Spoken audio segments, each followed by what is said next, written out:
കുട്ടികളെ വെച്ച് സിനിമ ചെയ്യാൻ എനിക്ക് എന്നും ഇഷ്ടമായിരുന്നു. അങ്ങനെ ചെയ്ത സിനിമകളിൽ പ്രിയപ്പെട്ടൊരു സിനിമ തന്നെയാണ് പൂക്കാലം വരവായി. സ്കൂൾ ബസ്സിൽ വിദ്യാർത്ഥിനികളുടെ സ്കൂൾ കുട്ടികളുടെ കൂട്ടത്തിൽ ഒരാൾ കാവ്യമാധവനായിരുന്നു, മറ്റൊന്ന് ദിവ്യ ഉണ്ണിയായിരുന്നു. പിന്നീട് മലയാളത്തിൽ വളരെ പോപ്പുലറായിട്ടുള്ള കുറേ ആൾക്കാർ ആ ഓഡിഷന് വന്ന് ആ പടത്തിൽ അഭിനയിച്ചു എന്നുള്ളതാണ്. ജയസൂര്യ എന്തോ എനിക്ക് ഇമ്പ്രസ് ചെയ്തില്ല, ഞാനായിട്ട് ജയസൂര്യയെ സെലക്ട് ചെയ്തില്ല. സാറിൻ്റെ കാലിലൊക്കെ തൊട്ട് അനുഗ്രഹമൊക്കെ വാങ്ങിച്ച് സാർ എന്നെ സിനിമയിൽ തിരഞ്ഞെടുക്കുമെന്നൊക്കെ പറഞ്ഞ് വിചാരിച്ചു. പക്ഷേ സാറ് അവസാനം ഞാൻ വേണ്ടാന്ന് പറഞ്ഞു കഴിഞ്ഞപ്പോൾ ഞാൻ രാത്രി വീട്ടിൽ പോയിട്ട് ഭയങ്കര കരച്ചിലായിരുന്നു പറഞ്ഞു. ആദ്യത്തെ സൂപ്പർ സ്റ്റാർ എന്ന് പറയാവുന്ന ഒരാളായിരുന്നു തിക്കുറിശ്ശി എന്നുള്ളത്. ഇപ്പോഴത്തെ ജനറേഷനൊന്നും അറിയില്ല.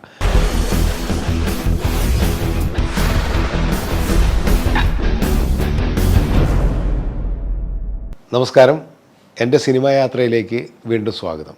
1991 എന്നെ സംബന്ധിച്ചോളം വളരെ പ്രധാനപ്പെട്ടൊരു വർഷമായിരുന്നു. എനിക്ക് മികച്ച സംവിധായകനുള്ള ആദ്യത്തെ സംസ്ഥാന അവാർഡ് കിട്ടിയത് ആ വർഷമാണ്. ആ വർഷം ഞാൻ 3 സിനിമ ചെയ്തു എന്നുള്ളതാണ് ശരിക്കും. 2 സിനിമ റിലീസ് ചെയ്തു. അതിലൊരു പ്രധാനപ്പെട്ട സിനിമയാണ് പൂക്കാലം വരവായി. എനിക്ക് ഇഷ്ടപ്പെട്ട, ഞാൻ കുട്ടികളെ വെച്ചിട്ട് കുറേ സിനിമകൾ ചെയ്തിട്ടുണ്ട്. കാക്കോത്തിക്കാവിലെ അപ്പൂപ്പൻ താടികൾ, ഉണ്ണികളൊരു കഥ പറയാം, പൂക്കാലം വരവായി. അങ്ങനെ കുട്ടികളെ വെച്ചിട്ട് കുറേ സിനിമാ കാലഘട്ടത്തിൽ എൻ്റെ മിക്കവാറും സിനിമയിൽ ഒരുപാട് ചൈൽഡ് ആർട്ടിസ്റ്റുകളുണ്ടാവും. കുട്ടികളെ വെച്ച് സിനിമ ചെയ്യാൻ എനിക്ക് എന്നും ഇഷ്ടമായിരുന്നു. അങ്ങനെ ചെയ്ത സിനിമകളിൽ പ്രിയപ്പെട്ടൊരു സിനിമ തന്നെയാണ് പൂക്കാലം വരവായി. പൂക്കാലം വരവായിയുടെ കഥ PR നാഥൻ്റെ ഒരു ചെറുകഥയെ ആസ്പദമാക്കിയിട്ടാണ്. രഞ്ജിത്താണ് അതിന് തിരക്കഥ എഴുതിയത്. ശുഭയാത്ര എന്നായിരുന്നു ആ ചെറുകഥയുടെ പേര്. അപ്പോൾ ശുഭയാത്ര എന്ന് പറയുന്ന സിനിമ PR നാഥൻ തന്നെ കഥയും തിരക്കഥ എഴുതിയിട്ട് ഞാനതിന് തൊട്ട് മുമ്പ് ചെയ്തു. അത് അദ്ദേഹത്തിൻ്റെ പാണിഗ്രഹണം എന്ന് പറഞ്ഞിട്ടൊരു നോവലറ്റിനെ ആസ്പദമാക്കിയിട്ടാണ് ആ സിനിമ ചെയ്തത്. അപ്പോൾ ആ സമയത്താണ് ഈ ശുഭയാത്ര എന്ന് പറഞ്ഞ കഥ മാതൃഭൂമി ആഴ്ചപ്പതിപ്പിൽ അടിച്ചു വരികയും, അപ്പോൾ ഞാൻ അദ്ദേഹത്തിനോട് പറഞ്ഞു ശുഭയാത്ര എന്നുള്ള പേര് ഞാൻ ഇതിലെടുക്കുകയാണ്, ഈ പാണിഗ്രഹണത്തിൽ എടുക്കുകയാണെന്ന് പറഞ്ഞിട്ട് ആ ടൈറ്റിൽ വെച്ചിട്ടാണ് നമ്മൾ ശുഭയാത്ര എന്ന് പറയുന്ന പടം ഉണ്ടാകുന്നത്. അതിനുശേഷം വന്ന സിനിമയാണ് പൂക്കാലം വരവായി. അപ്പോൾ ഈ ശുഭയാത്ര എന്ന് പറയുന്നത് അദ്ദേഹത്തിൻ്റെ മാതൃഭൂമി ആഴ്ചപ്പതിപ്പിൽ വന്ന കഥ സിനിമയാക്കാനായിട്ട് തീരുമാനിച്ചപ്പോൾ രഞ്ജിത്ത് ആ കഥ വായിച്ച് രഞ്ജിത്ത് പറഞ്ഞ് ഞാൻ തിരക്കഥ എഴുതാൻ താല്പര്യം, നല്ല ഞങ്ങൾ ഒരുമിച്ച് ഡിസ്കസ് ചെയ്തപ്പോൾ രഞ്ജിക്ക് ആ കഥ ഇഷ്ടപ്പെട്ടു. അങ്ങനെയാണത് സിനിമയാകുന്നത്. പൂക്കാലം വരവായി എന്നുള്ള പേര് രഞ്ജിത്താണ് നിർദ്ദേശിക്കുന്നത്. അങ്ങനെ അത് വരുന്നു. അതിലൊരു കഥയുടെ ഒരു രസം എന്ന് പറഞ്ഞാൽ, ഒരു ബസ്സിൻ്റെ ഡ്രൈവർ കുറേ കുട്ടികളെയും കൊണ്ടുവന്നിട്ട് ആ കുട്ടികളായിട്ടുണ്ടാകുന്ന ഒരു സൗഹൃദത്തിൽ വീട്ടിലെ പ്രശ്നം കാരണം ഒരു കുട്ടി ഈ ഡ്രൈവറായിട്ടുള്ള ചങ്ങാതത്തിൽ ഡ്രൈവർ പറഞ്ഞു കേട്ടിട്ടുള്ള കഥകളിൽ ഒരു ഗ്രാമം, ഒരു സങ്കല്പ ഗ്രാമം എന്ന് തന്നെ പറയാം, ആ ഗ്രാമത്തിലേക്ക് ഈ കുട്ടിയും ഡ്രൈവറും കൂടിയും യാത്ര പോകുന്നതാണ് ആ ചെറുകഥയുടെയും ഒരു ആശയം എന്ന് പറഞ്ഞതാണ്. അത് ബസ്സിൻ്റെ ഡ്രൈവറായിരുന്നില്ല, ഓട്ടോറിക്ഷ ഡ്രൈവറായിരുന്നു. അതായിരുന്നു ആ ചെറുകഥ. അങ്ങനെ പോകുന്നതും അവിടെ ഈ ഗ്രാമത്തിൻ്റെ ഒരു പ്രത്യേക സൗന്ദര്യ ലോകത്തേക്ക് ഈ കുട്ടി ചെന്ന് പെടുന്നതും, കുറേ കുട്ടിക്ക് സ്നേഹം കിട്ടുന്ന കുറേ ആൾക്കാരുടെ മറ്റുള്ള കഥയാണത്. അപ്പോൾ ഇങ്ങനെ ഒരു കഥ വന്നു കഴിഞ്ഞപ്പോൾ തന്നെ എനിക്ക് മനസ്സിലേക്ക് ആദ്യം തോന്നിയെന്ന് വെച്ചാൽ കുറേ കുട്ടികൾ ഇതിൻ്റെ അകത്ത് ഉണ്ടാവുക, ആ കുട്ടിയിലൂടെ ഈ ലോകം കാണുക എന്നുള്ളതാണല്ലോ. കാരണം കുട്ടി ആദ്യം ഫസ്റ്റ് ഹാഫിലൊക്കെ തന്നെ കുട്ടി കാണുന്ന ലോകം എന്ന് പറഞ്ഞു കഴിഞ്ഞിട്ടുണ്ടെങ്കിൽ ഈ മുതിർന്നവർ തമ്മിലുള്ള സംഘർഷങ്ങളും വഴക്കും, വീടിൻ്റെ അകത്ത് തന്നെ ഉണ്ടാകുന്ന പ്രശ്നങ്ങൾ, ഇന്നും നമ്മുടെ പല വീടുകളിലും കാണുന്ന പ്രശ്നങ്ങളൊക്കെ തന്നെയാണ് കുട്ടി ആദ്യം കാണുന്നത്. കുട്ടിക്ക് അറിയാത്ത അപരിചിതമായൊരു ലോകത്തേക്ക്, അതൊരു സ്വപ്ന ലോകത്തേക്ക് ചെന്ന് പെടുന്ന മാതിരി കുട്ടി പോകുന്നതിൽ ഒരു പ്രത്യേക ഒരു മൂഡുണ്ട് എന്നുള്ളതുകൊണ്ട് തന്നെ ആ സിനിമ കണ്ടിട്ടുള്ളവർ ചിലപ്പോൾ ശ്രദ്ധിച്ചിട്ടുണ്ടാവും. അതിൻ്റെ ആദ്യ പകുതിയിൽ നമ്മൾ നോർമലായിട്ടാണ് അത് ചിത്രീകരിച്ചിട്ടുള്ളത്. പക്ഷേ ഈ സ്ഥലത്തേക്ക് ഈ ഡ്രൈവർ ജയറാമാണ് ആ ക്യാരക്ടറിനെ അവതരിപ്പിച്ചത്. ജയറാം ഈ കുട്ടിയെ കൊണ്ട് പോകുമ്പോൾ ആ സ്ഥലത്ത് ചെന്ന് ഇറങ്ങുന്നത് മുതൽ മൊത്തം സിനിമയുടെ ഒരു ടോൺ തന്നെ മാറുന്നുണ്ട്. ഒരല്പം ഒരു ഫോഗി ആയിട്ടുള്ള നമ്മൾ പ്രത്യേക ഒരു ഫിൽറ്ററൊക്കെ ഇട്ടിട്ടാണ് അത് ഷൂട്ട് ചെയ്തിട്ടുള്ളത്. ആ ഫോഗി ആയിട്ടുള്ളൊരു വിഷ്വൽസാണ് പിന്നീട് മുഴുവൻ ആ സിനിമയിലുള്ളത്. ആ നാട്ടിലുള്ള സംഭവങ്ങൾ മുഴുവൻ അങ്ങനെയാണ് ഷൂട്ട് ചെയ്തിട്ടുള്ളത്. അത് പർപ്പസായിട്ട് തന്നെ ചെയ്തതാണ്. ആ സിനിമ ഇറങ്ങിക്കഴിഞ്ഞപ്പോൾ ചിലർ ചോദിച്ചിട്ട് ചെറുതായിട്ട് ഔട്ട് ഓഫ് ഫോക്കസ് ആയ മാതിരിയൊക്കെ തോന്നുന്നുണ്ടല്ലോ എന്നൊക്കെ പറഞ്ഞു. പക്ഷേ ഔട്ട് ഓഫ് ഫോക്കസ് അല്ല, അത് കംപ്ലീറ്റ് ഒരു ഫോഗി മൂഡാണെന്നുള്ളതാണ്. അത് ആ സിനിമയുടെ ഒരു പ്രത്യേകതയായിരുന്നു. ഇത് ഞങ്ങൾ തിരക്കഥ ഇതിനിരിക്കുന്നു. അപ്പോൾ ആദ്യം ആലോചിച്ചത് ഈ കഥാപാത്രത്തിൽ ഈ ചെറിയ കുട്ടിയുടെ ക്യാരക്ടർ ആര് ചെയ്യുമെന്നുള്ളതായിരുന്നു. ആ സമയത്താണ് ഭരതേട്ടൻ്റെ മാളൂട്ടി എന്ന് പറയുന്ന സിനിമ വരുന്നത്. ബേബി ശ്യാമിലി, വളരെ ചെറിയ കുട്ടിയായ ശ്യാമിലി അരങ്ങ് തകർത്തൊരു സിനിമയാണ്. അതോടൊപ്പം തന്നെയാണ് മണിരത്നത്തിൻ്റെ അഞ്ജലി എന്ന് പറഞ്ഞ തമിഴ് സിനിമയിലും ഈ ശ്യാമിലി വരുന്നത്. പക്ഷേ അത് വളരെ ചെറിയ കുട്ടിയാണ്. അപ്പോൾ നമുക്ക് കുറച്ചുകൂടി മുതിർന്ന കുട്ടി വേണമല്ലോ എന്നുള്ളൊരു തോന്നലൊക്കെ ഉണ്ടായിരുന്നു. അങ്ങനെ ഞാൻ ബാബുവിനെ വിളിച്ചു, അതായത് ശ്യാമിലിയുടെ ഫാദറിനെ വിളിച്ചു. ബാബു എനിക്ക് നേരത്തെ അറിയാം, ശാലിനി അഭിനയിക്കുമ്പോൾ തന്നെ അറിയാം. ചൈൽഡ് ആർട്ടിസ്റ്റായിട്ട് അഭിനയിക്കുമ്പോൾ തന്നെ അറിയാം. അങ്ങനെ വിളിച്ചു കഴിഞ്ഞപ്പോൾ തന്നെ ബാബു പറഞ്ഞു, അന്ന് കണ്ട കുട്ടിയല്ല, അത് 2 വർഷം മുമ്പ് ഷൂട്ട് ചെയ്തതാണ് ഈ പടങ്ങളൊക്കെ, ഇപ്പോൾ ഷാമിൽ കുറച്ചുകൂടി മുതിർന്നിട്ടുണ്ടെന്ന് പറഞ്ഞു. അപ്പോൾ എന്തായാലും അപ്പോൾ ഞാൻ പറഞ്ഞു, ഞാൻ ചെന്നൈയിൽ വരുന്നുണ്ട്, അപ്പോൾ നമുക്ക് കാണാമെന്ന് പറഞ്ഞു. അങ്ങനെ ബാബു എൻ്റെ അടുത്ത് ഷാമിലിയെ കൊണ്ടുവന്നു. അപ്പോൾ നമ്മുടെ കഥാപാത്രത്തിന് പറ്റിയ രീതിയിൽ ഷാമിലി ഭയങ്കര മിടുക്കിയായിട്ടുള്ളൊരു കുട്ടിയാണ്. വന്ന് കണ്ടപ്പോൾ തന്നെ ഞാൻ തീരുമാനിച്ചു, കാരണം ഇതിനേക്കാളും നല്ല കുട്ടി എനിക്ക് കിട്ടാനില്ല. അങ്ങനെ ഷാമിലിയെ ഫിക്സ് ചെയ്തു. അതിനുശേഷം ജയറാം ഓൾറെഡി നമ്മൾ തീരുമാനിച്ചാണ്. പിന്നെ അതിൽ മുരളിയുണ്ട്, ഗീത, പിന്നെ നായിക സുനിത, അതുപോലെ ഇന്നസെൻ്റ് ഏട്ടൻ, ജഗതി, മീന ചേച്ചി, അങ്ങനെ കുറേ പേര്, ഒരു വലിയ സ്റ്റാർ കാസ്റ്റുള്ളൊരു സിനിമയായിരുന്നു. അതിൽ 2 കഥാപാത്രങ്ങൾ, ഒന്ന് ഇന്നസെൻറ്റും ജഗതിയും തമ്മിലുള്ള ഒരു കോൺഫ്ലിക്റ്റ് ഉണ്ട്. അത് വളരെ രസകരമായിട്ടുള്ള, ആ കാലത്ത് നല്ല ചർച്ച ചെയ്യപ്പെട്ടൊരു സംഭവങ്ങളൊക്കെ ഉണ്ട്. അവരെ കോമഡി ഫോണിലൂടെ ചീത്ത വിളിക്കുന്ന കാര്യങ്ങളൊക്കെ ആയിട്ടുള്ളത്. പിന്നെ അതിൽ ഒരു ജഡ്ജായിട്ടുള്ള ഡയറക്ടർ തമിഴ് ആക്ട്രസ്സായിരുന്നു അഭിനയിച്ചിരുന്നത്. അപ്പോൾ അങ്ങനെ വലിയൊരു താരനിരയൊക്കെ ഉള്ളൊരു സിനിമയായിരുന്നു ഇത്. നമ്മൾ ചിത്രീകരിച്ചത്, അതിൻ്റെ പ്രധാന സ്കൂളും കാര്യങ്ങളൊക്കെ ഷൂട്ട് ചെയ്തത് കളമശ്ശേരിയിലുള്ളൊരു സ്കൂളായിരുന്നു. പിന്നെ എറണാകുളത്താണ് വീടുകളും കാര്യങ്ങളൊക്കെ ഷൂട്ട് ചെയ്തത്. ഈ സ്വപ്നഗ്രാമം എന്ന് പറയുന്നത് മലമ്പുഴയിലാണ്. ഞങ്ങൾ മലമ്പുഴയിൽ നിന്ന് എലാക്ക് എന്ന് പറഞ്ഞിട്ടൊരു ഐലൻഡാണ് ശരിക്കും. മലമ്പുഴയിൽ നിന്ന് കുറേ അങ്ങ് പോകണം, ബോട്ടിൽ കയറിയിട്ട് പോകണം. ബോട്ടിൽ കയറി പോയി കഴിഞ്ഞിട്ടുണ്ടെങ്കിൽ വേറെ ഏതോ ആ ധോണിയിൽ നിന്നൊക്കെ ഇങ്ങനെ കറങ്ങി വന്നിട്ട്, ധോണി എന്ന് പറഞ്ഞ സ്ഥലമുണ്ട്, അവിടെ നിന്നൊക്കെ കറങ്ങി വരാമെന്ന് തോന്നുന്നു. പക്ഷേ ഞങ്ങൾ പോയത് ഈ മലമ്പുഴയിൽ നിന്ന് ബോട്ടിനാണ്. അത് ആ ബോട്ടിൽ പോകുമ്പോൾ തന്നെ നമുക്കൊരു സ്വപ്ന ലോകത്തേക്ക് ചെല്ലുന്ന ഒരു പ്രതീതി അന്നുണ്ടായിരുന്നു. ഇപ്പോഴൊക്കെ എങ്ങനെയാണെന്ന് അറിയില്ല. സ്ഥലം എലാക്ക് എന്ന് പറഞ്ഞാൽ അവിടെ ഒന്നും ഇല്ല എന്നുള്ളതാണ്. ശരിക്കും ഇലക്ട്രിസിറ്റിയിലൊന്നുമില്ല. അപ്പോൾ ജനറേറ്റർ തന്നെ അങ്ങോട്ട് കൊണ്ടുപോകാൻ പറ്റില്ല, ബോട്ടിൽ തന്നെ. അപ്പോൾ നമ്മൾ ചെറിയ ജനറേറ്ററൊക്കെ കെട്ടി വെച്ചിട്ടാണ് അവിടെ ചെന്നിട്ട് ഈ സ്ഥലം, ആ ഗ്രാമം കംപ്ലീറ്റ് അവിടെയാണ് ഷൂട്ട് ചെയ്തത്. പക്ഷേ വീടൊന്നും അവിടെ ഇല്ല, വീട് നമ്മൾ വേറെ സ്ഥലത്താണ് ഷൂട്ട് ചെയ്തത്. അങ്ങനെയാണ് ലൊക്കേഷൻ തന്നെ എന്നെ വല്ലാതെ മോഹിപ്പിച്ചിട്ടുള്ള ഒരു സംഭവം ഉണ്ടായിരുന്നതാണ്. അതിലെ മറ്റ് കഥാപാത്രങ്ങൾ, ഇപ്പോൾ കുറേ കുട്ടികൾ ആ സിനിമയിൽ അഭിനയിച്ചിട്ടുണ്ട്. സ്കൂളിൽ ആ ബസ്സിലുള്ള കുറേ പേരെടുത്ത് പറയാവുന്ന ക്യാരക്ടേഴ്സ് അഭിനയിക്കുന്ന കുറേ കുട്ടികൾ അതിൻ്റെ അകത്തുണ്ടായിരുന്നു. ആ കുട്ടികളെയൊക്കെ നമ്മൾ സെലക്ട് ചെയ്തത്, ഞാനിപ്പോൾ അതിനു മുമ്പ് ഉണ്ണികളേലും ഇതേപോലെയാണ് ഓഡീഷൻ നടത്തി. കുറേ കുട്ടികൾ അന്ന് ഓഡീഷൻ പത്രത്തിൽ പരസ്യം കൊടുത്ത്, ആ പരസ്യം കണ്ടിട്ട് കുറേ പേര് വരും. അങ്ങനെ ഒരു ഹോട്ടലിൽ വെച്ചിട്ട്, ഒരു ഹാളിൽ വെച്ചിട്ടാണ് ഈ കുട്ടികളെയൊക്കെ നമ്മൾ ഓഡീഷൻ ചെയ്തത്. പൂക്കാലം വരവായിലും അങ്ങനെ തന്നെയാണ്, ഉണ്ണികളെയും ഒക്കെ അങ്ങനെ തന്നെയാണ്. പൂക്കാലം വരവായിൽ അഭിനയിക്കാൻ അങ്ങനെ കുറേ കുട്ടികൾ വന്നപ്പോൾ പിന്നീട് മലയാളത്തിൽ വളരെ പോപ്പുലറായിട്ടുള്ള കുറേ ആൾക്കാർ ആ ഓഡീഷന് വന്ന് ആ പടത്തിൽ അഭിനയിച്ചു എന്നുള്ളതാണ്. അതിൽ പ്രധാനപ്പെട്ട ഒരാൾ കാവ്യമാധവനായിരുന്നു. കാവ്യമാധവൻ പൂക്കാലം വരവായിലാണ് ആദ്യം അഭിനയിക്കുന്നത്. പക്ഷേ പിന്നീട് അറിയപ്പെട്ടത് അഴകിരാവണനിലും ചൈൽഡ് ആർട്ടിസ്റ്റായിട്ട് വന്നപ്പോഴാണ് ആൾക്കാർ ശ്രദ്ധിക്കുന്നത്, വെണ്ണിലാ ചന്ദ്രക്കണ്ണം എന്നുള്ള പാട്ട് പാടിയിട്ട്. പക്ഷേ ആദ്യം വരുന്നത് ഈ പൂക്കാലം വരവായിൽ അഭിനയിക്കാൻ വേണ്ടിയിട്ടാണ്. അതിൽ സ്കൂൾ ബസ്സിൽ വിദ്യാർത്ഥിനികളുടെ സ്കൂൾ കുട്ടികളുടെ കൂട്ടത്തിൽ ഒരാൾ കാവ്യമാധവനായിരുന്നു. മറ്റൊന്ന് ദിവ്യ ഉണ്ണിയായിരുന്നു. ദിവ്യ ഉണ്ണിയും സ്കൂൾ വിദ്യാർത്ഥിനിയായിട്ട് ആ ബസ്സിലെ കുട്ടികളുടെ കൂട്ടത്തിലുണ്ടായിരുന്നു. പിന്നെ കുറേ പേര് അങ്ങനെ വന്നു. അതിൽ ജയസൂര്യ, നടൻ ജയസൂര്യ, എനിക്കറിയില്ലായിരുന്നു. അന്ന് ഓഡീഷന് വേണ്ടിയിട്ട് ജയസൂര്യ വന്നിട്ടുണ്ടായിരുന്നു എന്ന് പറയുന്നു. ജയസൂര്യ തന്നെയാണ് എന്നോട് പറഞ്ഞിട്ടുള്ളത്. അങ്ങനെ വന്നു, കുറേ കുട്ടികളെ സെലക്ട് ചെയ്തു. ജയസൂര്യനെ കൊണ്ട് അഭിനയിപ്പിച്ചൊക്കെ എന്തൊക്കെയോ കാണിച്ചു നോക്കി. ജയസൂര്യ എന്തോ എനിക്ക് ഇമ്പ്രസ് ചെയ്തില്ല. ഞാനായിട്ട് ജയസൂര്യ സെലക്ട് ചെയ്തില്ല. അപ്പോൾ ജയസൂര്യ എന്നോട് പിന്നീട് എൻ്റെ പടത്തിൽ അഭിനയിക്കാൻ വേണ്ടി വന്നു കഴിഞ്ഞാൽ പറഞ്ഞു, സാറിനെ ഞാനന്ന് വലിയ സന്തോഷത്തോടുകൂടിയൊക്കെ വന്ന് സാറിൻ്റെ കാലിലൊക്കെ തൊട്ട് അനുഗ്രഹമൊക്കെ വാങ്ങിച്ച് സാർ എന്നെ സിനിമയിൽ തിരഞ്ഞെടുക്കുമെന്നൊക്കെ പറഞ്ഞ് വിചാരിച്ചു. പക്ഷേ സാറ് അവസാനം ഞാൻ വേണ്ടാന്ന് പറഞ്ഞു കഴിഞ്ഞപ്പോൾ ഞാൻ രാത്രി വീട്ടിൽ പോയിട്ട് ഭയങ്കര കരച്ചിലായിരുന്നു പറഞ്ഞു.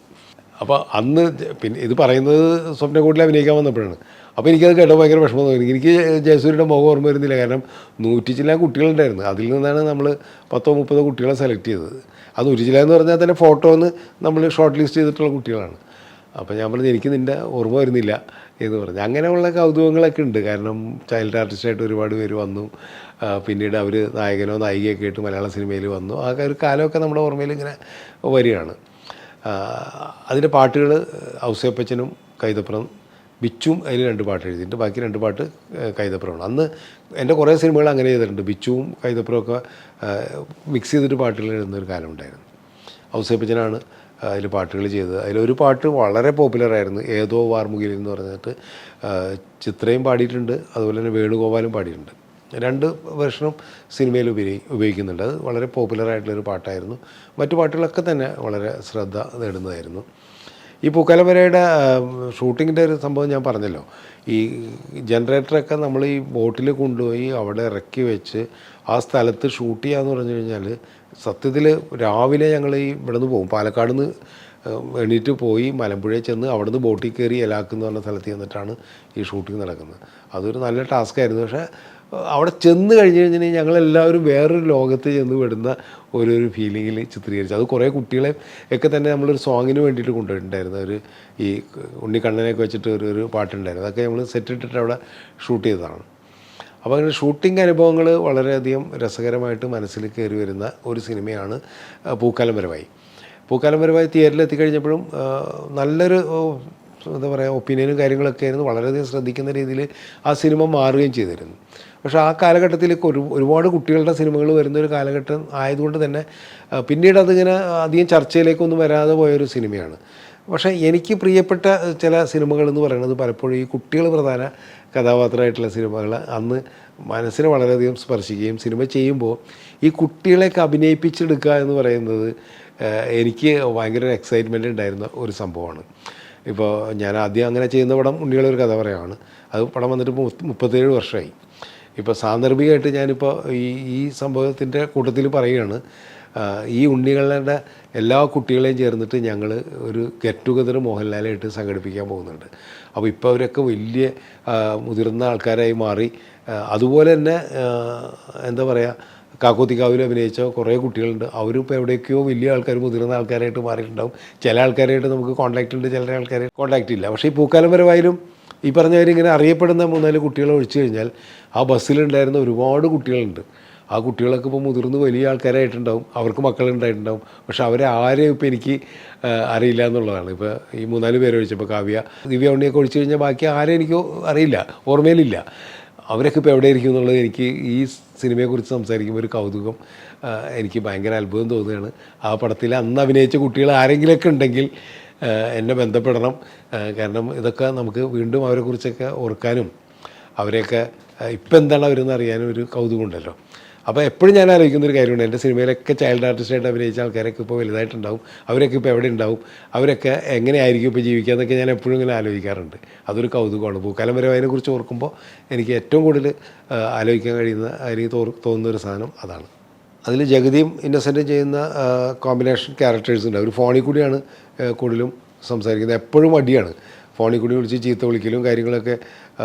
എന്നിട്ട് ആ ഫോൺ മാറ്റി കൊടുക്കുമ്പോൾ ആ ഫോൺ എടുത്തിട്ട് മീനയോട് സംസാരിക്കുന്നു. അങ്ങനെയൊക്കെ കുറേ ഇതുണ്ട്. അതൊക്കെ പിന്നെ ട്രോളായിട്ടൊക്കെ ഇപ്പോഴും ഇടയ്ക്ക് വരാറുണ്ട്, നമ്മൾ കാണാറുണ്ട്. അപ്പോൾ ഓർക്കുന്നതെന്ന് വെച്ച് കഴിഞ്ഞിട്ടുണ്ടെങ്കിൽ ആ കാലഘട്ടത്തിൽ മിക്കവാറും എല്ലാ സിനിമയിലും ജഗതി, ഇന്നസെൻറ്റ്, അതുപോലെ തന്നെ ശങ്കരാടി ചേട്ടൻ, പപ്പുവേട്ടൻ, ഇവരൊക്കെ മിക്കവാറും എല്ലാ സിനിമയിലും എൻ്റെയൊക്കെ സിനിമയിലും ഉണ്ടാവാറുണ്ട്. നമ്മുടെ സ്ഥിരം ആർട്ടിസ്റ്റുകളായിരുന്നു. അപ്പോൾ ആ സിനിമയിൽ അഭിനയിച്ച ഒരുപാട് ആൾക്കാർ ഇപ്പോൾ നമ്മളോടൊപ്പം ഇല്ല എന്നുള്ളതാണ് ഞാൻ പെട്ടെന്ന് ഓർക്കുന്ന ഒരു കാര്യം. ഇപ്പോൾ ശങ്കരാടി ചേട്ടൻ, പപ്പുവേട്ടൻ, പറവൂർ ഭരതൻ, ഇന്നസെൻ്റ് ഏട്ടൻ, ജഗതി ഉണ്ടെങ്കിലും നമ്മൾ സിനിമയിലില്ല. ഇപ്പോൾ അദ്ദേഹം സിനിമയിൽ നിന്ന് മാറി നിൽക്കുകയാണ്. അതുപോലെ തന്നെ മീന ചേച്ചി, ഫിലോമിന ചേച്ചി, ഇവരൊക്കെ ആ സിനിമയിലുണ്ടായിരുന്നുള്ളതാണ്. അവരൊന്നും ഇപ്പോൾ നമ്മളോടൊപ്പം ഇല്ല.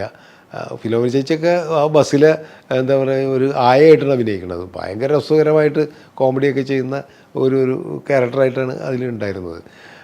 അതുപോലെ തന്നെ മീന ചേച്ചി ഈ ഫോണിൽ വിളിച്ചിട്ട് ചീത്ത വിളിക്കുന്നതൊക്കെ പലപ്പോഴും മീന ചേച്ചിയായിട്ടൊക്കെയാണ് വിളിക്കുന്നത്. അങ്ങനെ മീനൊന്നും തന്നെ എൻ്റെ സിനിമയിൽ അധികം അഭിനയിച്ചിട്ടില്ല. പിന്നെ മറ്റൊരാൾ എനിക്ക് ഒട്ടും മറന്നു പോകാത്ത ഒരാൾ, മറക്കാൻ പാടില്ലാത്ത ഒരാൾ തിക്കുറിശി ചേട്ടനാണ്. തിക്കുറിശി ചേട്ടൻ എന്ന് പറഞ്ഞു കഴിഞ്ഞിട്ടുണ്ടെങ്കിൽ നമുക്കറിയാം മലയാളത്തിലെ ആദ്യത്തെ സൂപ്പർ സ്റ്റാർ എന്ന് പറയാവുന്ന ഒരാളായിരുന്നു തിക്കുറിശി എന്നുള്ളത്. ഇപ്പോഴത്തെ ജനറേഷനൊന്നും അറിയില്ല. സത്യനും പ്രേം നസീറിനും മുമ്പ് മലയാളത്തിലെ ആദ്യത്തെ വലിയ നായകൻ എന്ന് പറയുന്നത് തിക്കുറിശിയായിരുന്നു. അതിനുശേഷം അദ്ദേഹം ഒരുപാട് സിനിമയിൽ അഭിനയിച്ചു, സിനിമ സംവിധാനം ചെയ്തു, എഴുതി, പാട്ടെഴുതി, എല്ലാ മേഖലകളിലും നിറഞ്ഞ ഒരു വേഴ്സറ്റൈലായിട്ടുള്ള ഒരു കലാകാരനായിരുന്നു തിക്കുറിശി. പത്മശ്രീയൊക്കെ കിട്ടിയിട്ടുണ്ട് അദ്ദേഹത്തിന്, JC ഡാനിയൽ അവാർഡ് കിട്ടിയിട്ടുണ്ട്. അദ്ദേഹം പിന്നീട് ഒരുപാട് ജനറേഷൻ്റെ കൂടെ അഭിനയിച്ചു എന്നുള്ളതാണ്. ഇപ്പോൾ പ്രേം നസീർ, സത്യൻ്റെ കാലഘട്ടത്തിൽ, അതിനുശേഷം ജയൻ, സുകുമാരൻ, സോമൻ, അവരുടെ കാലഘട്ടം, മമ്മൂട്ടി, മോഹൻലാലിൻ്റെ കാലഘട്ടത്തിൽ, മോഹൻലാലിൻ്റെ കൂടെയൊക്കെ ഒരുപാട് സിനിമകളിൽ, പ്രിയദർശൻ്റെയൊക്കെ സിനിമയിൽ അദ്ദേഹം അഭിനയിച്ചിട്ടുണ്ട്. അപ്പോൾ എനിക്കും തിക്കുറിശി ചേട്ടൻ്റെ കൂടെ ഒരു സിനിമയിൽ ഞാൻ അസിസ്റ്റൻറ്റ് ഡയറക്ടറായിട്ട് വർക്ക് ചെയ്തിട്ടുണ്ട് അദ്ദേഹത്തിൻ്റെ കൂടെ. തിക്കുറിശി ചേട്ടൻ്റെ ഒരു സിനിമയിൽ അഭിനയിക്കുക എന്ന് പറയുന്നത് ഒരു വലിയൊരു സന്തോഷമുള്ള കാര്യമാണ്. അങ്ങനെ പഴയ കാലഘട്ടത്തിലെ ലെജൻസ് ആയിട്ടുള്ള ഒരുപാട് പേരുടെ കൂടെ ഈ സിനിമയിൽ പ്രവർത്തിക്കാൻ പറ്റിയെന്നുള്ളതാണ്. അതുപോലെ തന്നെ പൊന്നമ്മ ചേച്ചി, കവിയൂർ പൊന്നമ്മ ഇതിൻ്റെ അത് വളരെ പ്രധാനപ്പെട്ട ഒരു ക്യാരക്ടർ ചെയ്തിട്ടുണ്ട്. രേഖ പാമ്പാൻ രാജകുമാരിൽ അഭിനയിച്ചിട്ട് ഇതിലുണ്ടായിരുന്നു. ഗീത, അന്നത്തെ വലിയ നായികമാരായിരുന്നു ഇവരൊക്കെ തന്നെ, അവരൊക്കെ അഭിനയിച്ചിട്ടുള്ള. അങ്ങനെ കുറേ കുട്ടികളോടൊപ്പം കുറേ വലിയ താരനിരയുമുള്ള ഒരു സിനിമയായിരുന്നു. ഇതിൻ്റെ ഒരു ചിത്രീകരണ സമയത്തുണ്ടായിരുന്ന വേറൊരു സംഭവം എന്ന് പറഞ്ഞു കഴിഞ്ഞിട്ടുണ്ടെങ്കിൽ, കാരണം നമ്മൾ കുറേ കുട്ടികളെയും കൊണ്ടിട്ട് ബസ്സിൽ ഷൂട്ട് ചെയ്യല്ലേ. അപ്പോൾ അതിൻ്റെ ഒരു കൗതുകം എന്ന് പറഞ്ഞു കഴിഞ്ഞിട്ടുണ്ടെങ്കിൽ, അന്ന് ഇപ്പം അത് ആലോചിക്കുമ്പോൾ രസമുണ്ട്. കാരണം കളമശ്ശേരിയിലെ ഒരു സ്കൂളിലാണ് ഷൂട്ട് ചെയ്തത്. അവിടെ നിന്ന് ബസ്സിൽ കയറിയിട്ട് ഞങ്ങൾ അന്ന് ഈ എറണാകുളം ബൈപ്പാസ് ഉണ്ടല്ലോ, ബൈപ്പാസ് പണി പൂർത്തിയായിട്ട് വന്നിട്ടുള്ളൂ, ബസ്സുകളൊന്നും ഓടിത്തുടങ്ങിയിട്ടില്ല. എന്നുവെച്ചാൽ വാഹനങ്ങൾ ഓടിത്തുടങ്ങാത്ത ഒരു എറണാകുളം ബൈപ്പാസിനെ കുറിച്ച് നിങ്ങൾക്ക് ആലോചിക്കാൻ പറ്റുമോ? അന്ന് അവിടെ പൂർണ്ണമായിട്ടും റോഡ് പണി കഴിഞ്ഞിട്ടില്ല, ചിലയിടത്തൊക്കെ ഇങ്ങനെ പണി തീർക്കാനുണ്ട്. പക്ഷേ നീണ്ട് വിജനമായി കിടക്കുന്ന ഒരു റോഡായിരുന്നു അത്. അന്ന് MG റോഡും മറ്റു റോഡുകളൊക്കെ ഉണ്ട്, പക്ഷേ ഈ ബൈപ്പാസ് റോഡിൽ കൂടി അന്ന് വണ്ടികളൊന്നും ഓടുന്നില്ല. നമ്മളെ സംബന്ധിച്ചോളം, അന്ന് എറണാകുളത്തുള്ള ആൾക്കാരെ സംബന്ധിച്ചോളം ബൈപ്പാസ് കുറേ ദൂരമായിരുന്നു. കാരണം എറണാകുളം എന്ന് പറഞ്ഞു കഴിഞ്ഞാൽ അന്ന് MG റോഡും കാര്യങ്ങളൊക്കെ മാത്രമേ ഉള്ളൂല്ലോ. അപ്പോൾ ബൈപ്പാസിലായിരുന്നു അതിലെ ഈ ബസ്സിലുള്ള കംപ്ലീറ്റ് ചിത്രീകരണങ്ങൾ നടന്നിട്ടുള്ളത് എന്നുള്ളതാണ്. അപ്പോൾ ഈ വിജനമായ റോഡിൽ കൂടി ഓടിക്കുന്നു എന്ന് പറയുന്നത് ബൈപ്പാസ്. നമ്മളിപ്പോൾ ഈ വൈറ്റിലയുടെ അയറ്റം വരും, കുണ്ടന്നൂർ പാലത്തിൻ്റെ ആ ഭാഗം മുതൽ ഞങ്ങൾ ഏകദേശം അയറ്റം വരെ എടപ്പള്ളി വരെയൊക്കെയുള്ള ഭാഗത്ത് ഷൂട്ട് ചെയ്തുകൊണ്ടിരിക്കുകയാണ്. ഇങ്ങനെ അങ്ങോട്ടും ഇങ്ങോട്ടും ഷട്ടിലടിച്ചിട്ടാണ് ഷൂട്ട് ചെയ്തിരിക്കുന്നത്. അപ്പോൾ ഇപ്പം ഞാനത് ബൈപ്പാസ് എപ്പോൾ ബൈപ്പാസിലൂടെ പോകുമ്പോൾ ഓർക്കും, അന്നത്തെ കാലത്ത് രണ്ട് സൈഡിലും ബിൽഡിങ്ങുകളില്ല, ഒന്നുമില്ല, വിജനമായി കിടക്കുന്ന ഒരു എന്താ പറയുക, ഒരു റിമോട്ട് മാതിരിയുള്ളൊരു സ്ഥലമായിരുന്നല്ലോ ഈ ബൈപ്പാസ് എന്ന് ഇങ്ങനെ ആലോചിക്കുന്നത്. അപ്പോൾ സിനിമയുടെ ലൊക്കേഷൻസ് നമുക്ക് തരുന്ന ഒരു കാര്യം കൂടി അതാണ്. പലപ്പോഴും കുറേ കാലത്തിന് ശേഷം അതേ സ്ഥലത്ത് ചെല്ലുമ്പോൾ ഒരിക്കലും തിരിച്ചറിയാൻ പറ്റാത്ത രീതിയിലേക്ക് ആ സ്ഥലം മാറുന്നു. എറണാകുളം നഗരത്തിലും അങ്ങനെ ഉണ്ടെന്ന് പറയുമ്പോഴും അതൊരു അത്ഭുതമാണ്. അങ്ങനെ പല ഓർമ്മകളും നമ്മളെ സമ്മാനിക്കുന്ന ഒരു സിനിമ തന്നെയാണ് പൂക്കാലം മരമായി.